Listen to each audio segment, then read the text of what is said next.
बिहार में दूसरे चरण में कल 94 सीटों पर मतदान किए जाएंगे। दूसरे चरण के लिए चुनावी प्रचार के अंतिम दिन सभी दलों ने पूरी ताकत झोंक दी। तेजस्वी ने अकेले ताबड़तोड़ 17 रैलियां की, तो वहीं प्रधानमंत्री मोदी ने 4 रैलियां की। पीएम ने अपनी रैलियों में लालू और तेजस्वी के साथ साथ कांग्रेस पर भी हमला बोला।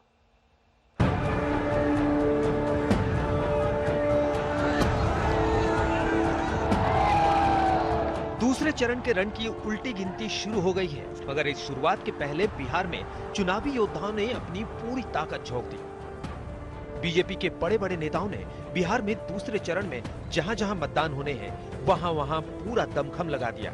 खुद प्रधानमंत्री नरेंद्र मोदी ने बिहार में 4 रैलियां की। हालांकि पहले पीएम की सिर्फ 3 रैलियां होनी थी, मगर बगहा की रैली बाद में जोड़ी गई। पीएम ने शुरुआत छपरा से की। छपरा के बाद वो समस्तीपुर पहुंचे। समस्तीपुर के बाद प्रधानमंत्री मोतिहारी पहुंचे और मोतिहारी के बाद प्रधानमंत्री नरेंद्र मोदी बगहा में गरजे। चारों जगह प्रधानमंत्री नरेंद्र मोदी के निशाने पर लालू के समय का जंगल राज रहा। जंगल राज वालों ने बिहार में भ्रष्टाचार को हर मंत्रालय, हर विभाग, हर जगह परिवार को भी पहुंचाया, पाप को भी पहुंचाया, भ्रष्टाचार को भी पहुंचाया। जंगल राज ये शब्द तेजस्वी के लिए इस चुनाव में सबसे कमजोर कड़ी साबित हो रही है और शायद इसीलिए उन्होंने पार्टी के पोस्टरों से भी लालू और राबड़ी को आउट कर दिया है। लेकिन यही शब्द बीजेपी का सबसे बड़ा हथियार है और शायद इसीलिए प्रधानमंत्री मोदी आजकल नीतीश के काम से ज्यादा जंगल राज की बातें इन चुनावों में कर रहे हैं।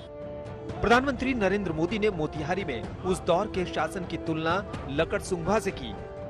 प्रधानमंत्री नरेंद्र मोदी को मालूम है कि बिहार का रण जीतने के लिए उन्हें कब, किस मौके पर क्या कहना है, ताकि विपक्ष पर चोट पड़े और अपने पक्ष में वोट पड़े। इसलिए पीएम मोदी ने तेजस्वी यादव के साथ साथ राहुल गांधी पर बराबर का निशाना साधा।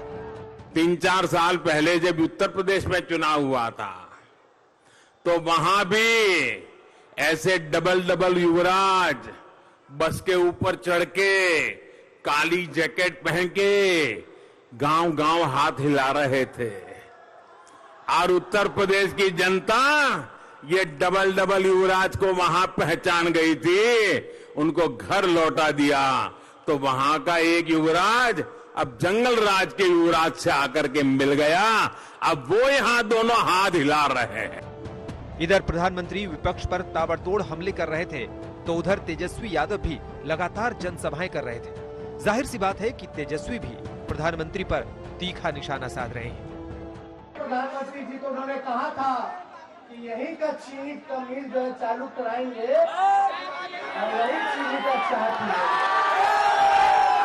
बोला था, नहीं बोला था? बोलने के तो बहुत कुछ बोले थे, लेकिन स्थानीय मुद्दा ये बड़ा मुद्दा।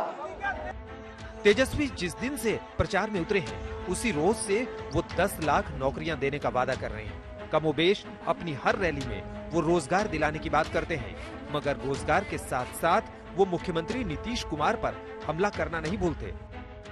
नीतीश जी कहते हैं ना कि तीर लालटेन का जमाना गया, बल्ब का जमाना आया है, तो हम उनको कहना चाहते हैं अब तो तीर का जमाना गया, अब तो मिसाइल का युग आ गया है। तो बिहार में चुनावी रण में बयानबाजियों का दौर बदस्तूर जारी है। आपको बता दें कि 3 नवंबर को बिहार में दूसरे चरण का चुनाव है। दूसरे चरण में विधानसभा की 94 सीटों पर मतदान होंगे। दूसरे चरण में कुल 1661 प्रत्याशी मैदान में हैं। अब इन मतदाताओं के लिए प्रचार का शोर थम गया है। अब सिर्फ धड़कनों का शोर है जो प्रत्याशियों के दिल में तेज हो रही है। इंतजार है 3 नवंबर का, जब बिहार का मतदाता घर से बाहर निकलेगा और बेहतर बिहार के लिए मतदान करेगा। आज तक ब्यूरो। नमस्कार, मैं हूं अंजना ओम कश्यप। हमें उम्मीद है ये वीडियो आपको पसंद आया होगा। लेटेस्ट खबरों के लिए यूं ही देखते रहिए आज तक और इस वीडियो के पसंद आने पर लाइक, शेयर एंड सब्सक्राइब करना ना भूलें।